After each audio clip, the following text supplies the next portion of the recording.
Ça tourne. Donc on a une voiture ici qui fait un mouvement circulaire sur une route. Elle prend un virage sur une route horizontale. Donc la route est horizontale, si on veut. Il n'y a pas d'inclinaison sur la route. La voiture, disons qu'elle est ici. Elle suit sa trajectoire circulaire. Il y a un mouvement circulaire et donc il y a une accélération. Donc un peu plus tard, si le mouvement est circulaire tout du long,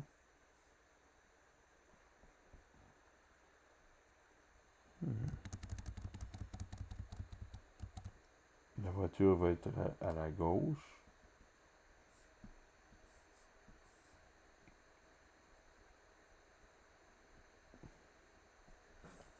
Et là, l'accélération pointe vers le centre du cercle.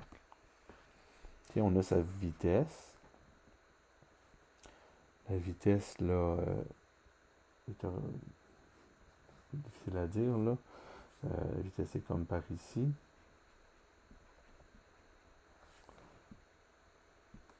Quand la voiture est ici, la vitesse est par là. Ici, c'est comme si la vitesse, elle entre dans la page et puis là, elle sort de la page. Elle va sur le côté. Mais, dès que vous voyez un mouvement circulaire, il y a une accélération. L'accélération pointe vers le centre du cercle. Il faut mettre son axe vers l'accélération. Donc là, je mettrais mon système d'axe comme ça ici. Et si je prenais le dessin à droite, je mettrais mon axe des X vers la gauche, comme ça. Donc c'est un dessin un peu en 3D, là. Vous pourriez imaginer l'axe des Z qui sort de la page, là.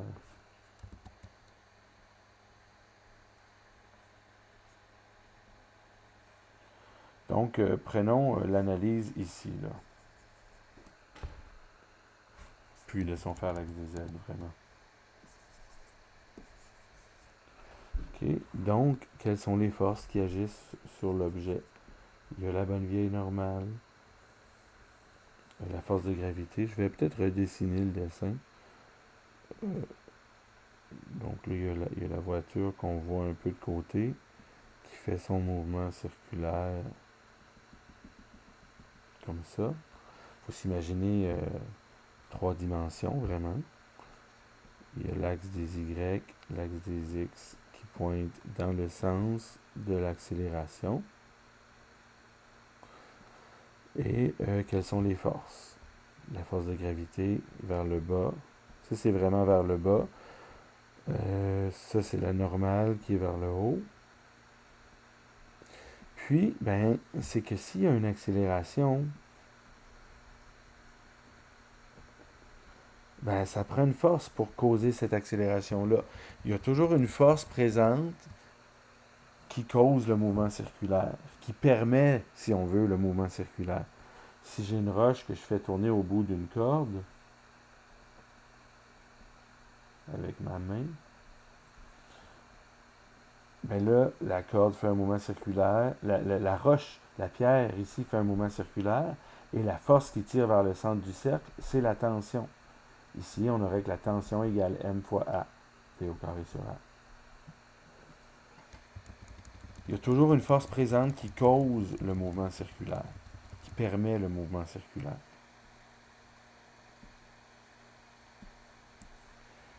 Ben, laquelle force ici pointe vers le centre du cercle? C'est pas la normale, c'est pas la force de gravité, ça doit en être une autre. Qui, si elle n'est pas là, on ne peut pas faire un mouvement circulaire en voiture. Si on parle de la Lune qui tourne autour de la Terre en mouvement circulaire, la force de gravité qui permet ce mouvement-là vers le centre du cercle, c'est la force de gravité qui joue le rôle de force centripète. Donc ici, on aurait que la force de gravité entre les deux est égale à m fois la vitesse de la Lune au carré sur le rayon de la trajectoire entre la Lune, la distance entre la Lune et la Terre.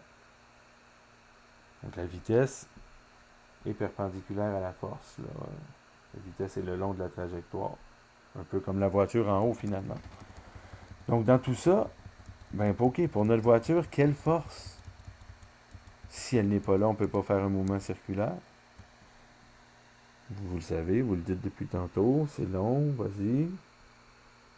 C'est le frottement qui est statique. Statique? Hein? Oui, mais ça bouge. Oui. Parce que la roue adhère à l'asphalte, elle ne glisse pas. Une roue qui glisse, ça fait du bruit et ça dérape. On veut maintenir un frottement statique. Si le frottement statique nécessaire pour le mouvement circulaire est plus grand que le maximum de frottement statique que la surface peut encaisser, qu'on calcule avec la normale et le coefficient, si le frottement nécessaire pour maintenir le mouvement circulaire serait plus grand que le maximum, ben là, on dérape justement. On ne veut pas déraper.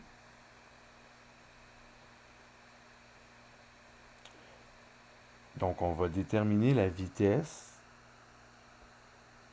On dit que la vitesse est de 20. Donc, on veut tout juste ne pas déraper à 20. Donc, on va présumer que ce frottement-là est égal au frottement statique maximal. Si on fait l'analyse en Y avec les lois de Newton, la sommation des forces en Y égale la masse fois l'accélération en Y. En Y, pourquoi? Pour trouver la normale. Est-ce qu'il y a une accélération en Y? Non, la voiture ne monte et ne descend. Normale moins mg égale 0. Ah ben, on est encore dans une situation où la normale égale mg. Ça se produit des fois. Mais la normale s'adapte à la situation. Il faut toujours utiliser la deuxième loi de Newton pour déterminer la normale. Et ici, donc le frottement statique maximal, on veut qu'il soit maximal. La somme des forces en X, il y a seulement le frottement, égale masse fois l'accélération. Quelle accélération? L'accélération centripète. Le module de l'accélération centripète, c'est V au carré sur R.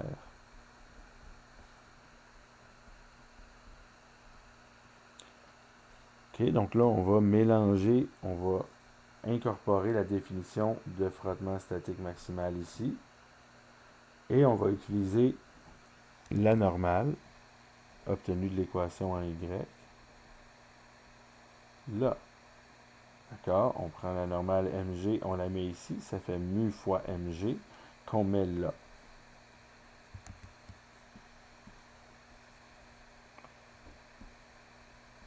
D'accord? Donc, on va écrire ça. On a mu fois mg qui égale mv au carré sur r. Les masses s'annulent.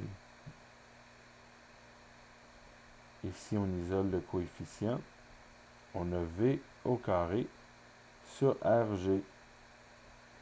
20 au carré sur r qui est 50 et g qui est 9,8.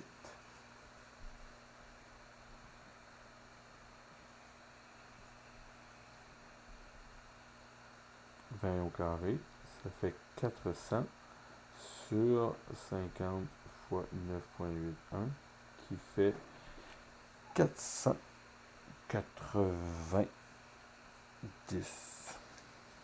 Donc 400 sur 490, on est environ à 0,8. Vous pouvez le calculer précisément si vous voulez. D'accord, donc toute une analyse, mais toujours la même. On fait le schéma, on met les forces, on choisit un système d'axes avec l'axe des X dans le sens de l'accélération. On fait notre diagramme de force pour être certain de mettre les bons signes dans les équations en Y et en X. Puis quand il y a du frottement, ben, on utilise les définitions de frottement. On utilise souvent le frottement statique max quand on suppose qu'on est comme tout juste sur le point de glisser. Pourquoi on dit qu'on est tout juste sur le point de glisser? Ben, c'est qu'on veut savoir le coefficient qui nous permet de ne pas déraper. on a calculé 0,8, ben moi, en toute sécurité, j'aurais envie de mettre un peu plus ou de diminuer ma vitesse. Mais ça, c'est le point critique, le coefficient tout juste qui permet de ne pas déraper. D'accord? Pour le B, le poids apparent d'une personne. Le poids apparent, dans cette situation,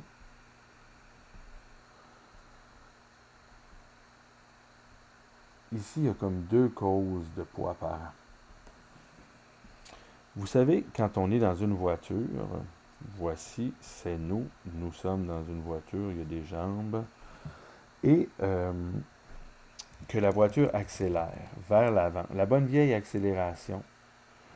Donc, je suis dans la voiture.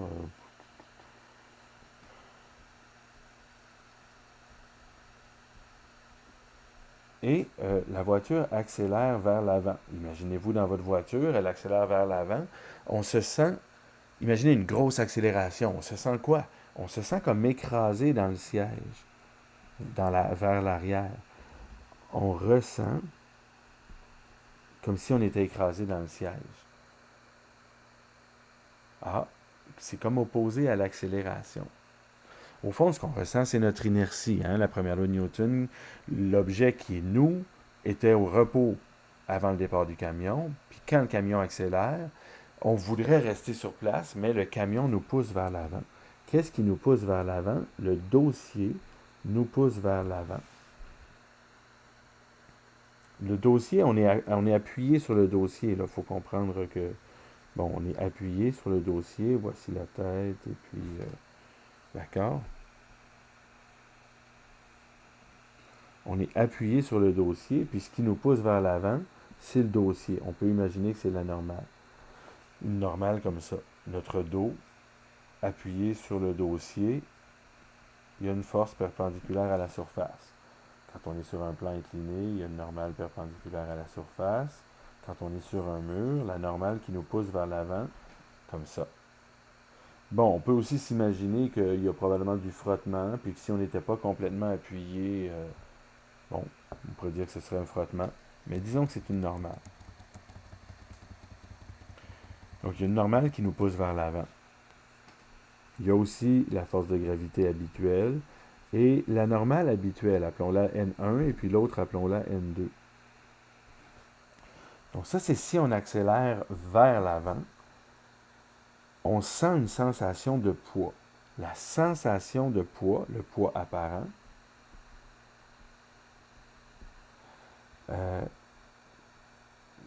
c'est les surfaces qui nous poussent, qui nous accélèrent.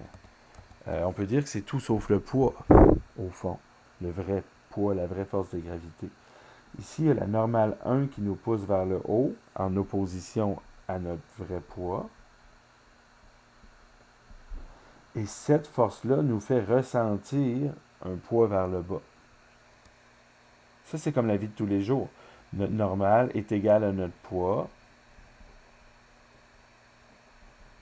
Et on perçoit notre poids apparent comme étant cette normale-là.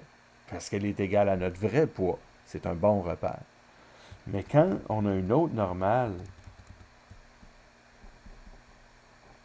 qui nous pousse vers l'avant,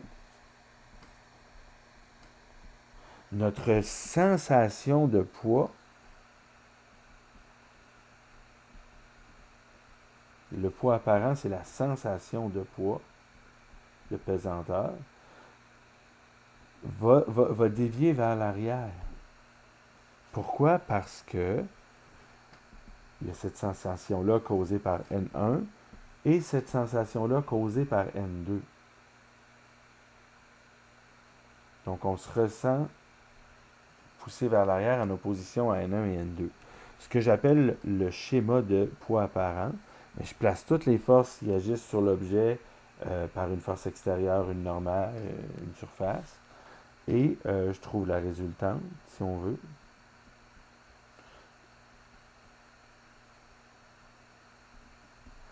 Et le poids apparent, c'est comme l'équilibrante, si on veut. Là. En fait, c'est la force qui est opposée à la résultante.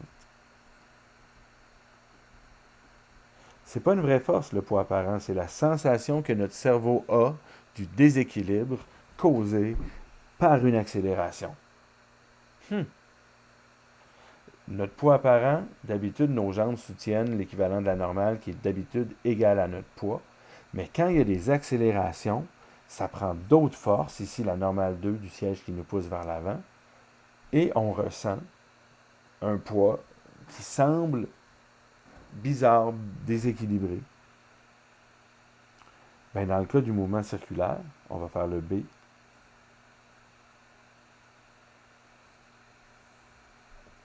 Le poids apparent d'une personne qui serait dans cette voiture-là, ben, on va aller voir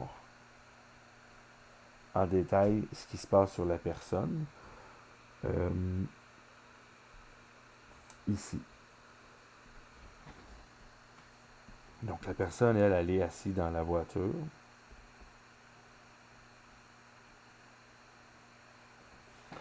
Je la dessine un peu comme ça, là.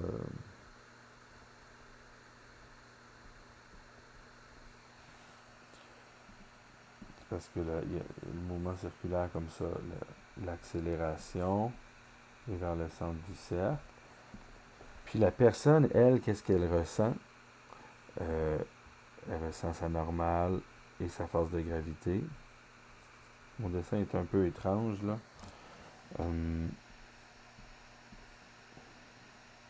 La personne, elle est assise dans son siège. Je vais la dessiner de face. Elle est assise dans son siège. Puis, elle fait une trajectoire circulaire dans la voiture. Bon, donc ça, c'est la voiture, il y a des roues. Et la trajectoire est circulaire. Donc, la normale est vers le haut. La force de gravité est vers le bas. Puis là, la voiture vient comme vers vous. La vitesse est comme dans la troisième dimension, là. X, Y, le haut et la droite, Y en haut, X à droite. Puis, si on s'imagine l'axe des Z qui sort de la page, hein, comme un cube, là. L'axe des Z sort de la page. Ben, on pourrait dire que la vitesse, elle sort de la page. Puis on fait le mouvement circulaire. Si j'avais dessiné mon dessin ici, la vitesse serait par là. Si j'avais dessiné mon dessin en haut là, la vitesse serait par là. On se comprend.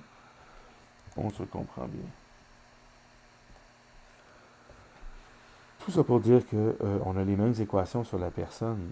En Y, on a que la normale moins mg égale 0, donc que la normale égale mg. Et il y a une force vers le centre du cercle qui cause l'accélération centripète. Est-ce que c'est le frottement entre le siège et la personne? Peut-être, s'il n'est pas attaché et qu'il ne touche pas son dossier, il n'y a que le frottement pour le retenir. Et on espère que le frottement statique max soit suffisant pour le maintenir. Sinon, il va glisser dans son siège. Peut-être est-ce que c'est une combinaison de sa ceinture de sécurité qui le retient bien. Peut-être est-ce qu'il est appuyé sur la portière de l'autre côté de la voiture, puis que c'est une normale. Bon, je ne sais pas. Mais il y a une force qui égale mv au carré sur r, ou une combinaison de forces, qu'on pourrait appeler là, la force centripète. Mais c'est peut-être une combinaison de normale de frottement, de tension de la ceinture de sécurité, de toutes sortes de trucs. Mais on sait que ça vaut mv carré sur r.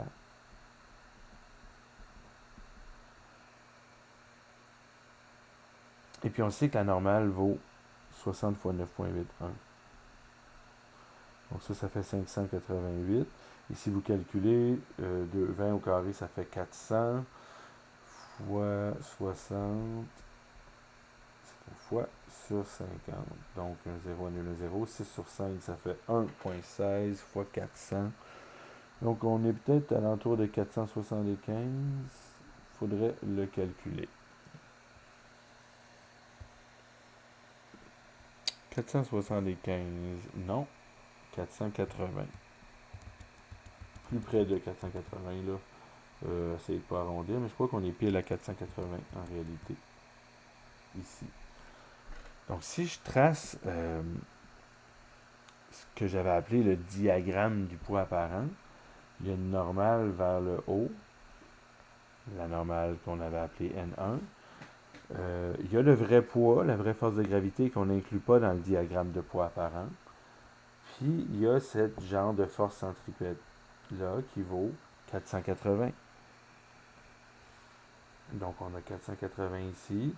On a 588 là. On calcule l'hypoténuse ici. Puis, notre poids apparent va être dans la direction opposée. On peut calculer son module. Il est équivalent à l'autre côté. Là. Désolé, ma flèche n'est pas assez grande. Ça devrait être aussi grand que cette diagonale-là, en réalité. Poids apparent, donc. On calcule son hypoténuse, 588 au carré plus 480 au carré fois la racine de tout ça. Ça risque de nous donner environ 700.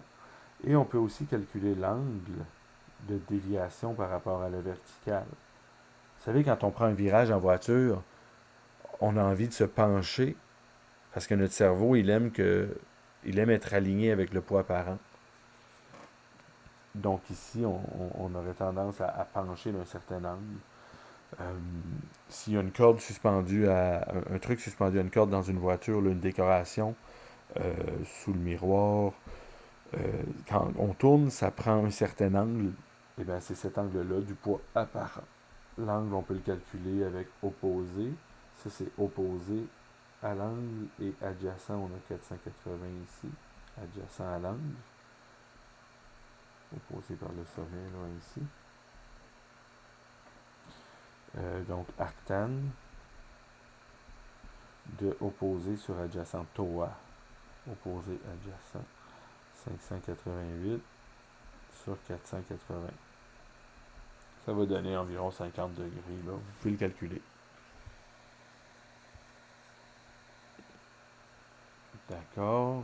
Donc, après les calculs, là, on a environ 51 degrés de déviation de la verticale. C'est considérable parce que la force centripète est presque aussi grande que le poids. Puis, la normale. Je me suis trompé, hein. J'ai inversé ici, là. La normale a une valeur de 588, désolé. Et, c'est ça. C'est juste que je l'avais écrit de façon à ce qu'on pense que ce soit horizontal. Et puis, l'horizontale est de 480 ici. Donc, l'angle a comme opposé 480 et adjacent 588. Donc, on va avoir le complémentaire, c'est 39 degrés.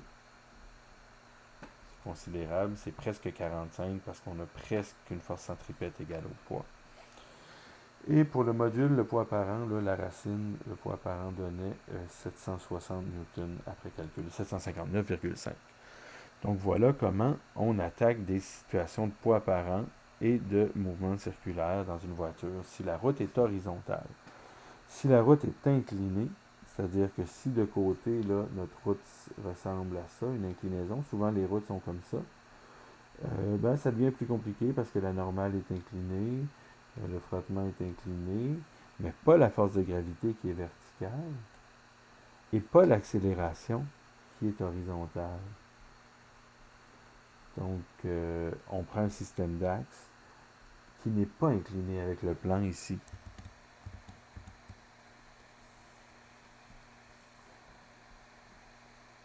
Donc, ça devient un peu plus complexe. Éventuellement, je pourrais peut-être faire un exercice, un exemple de ce genre de truc-là.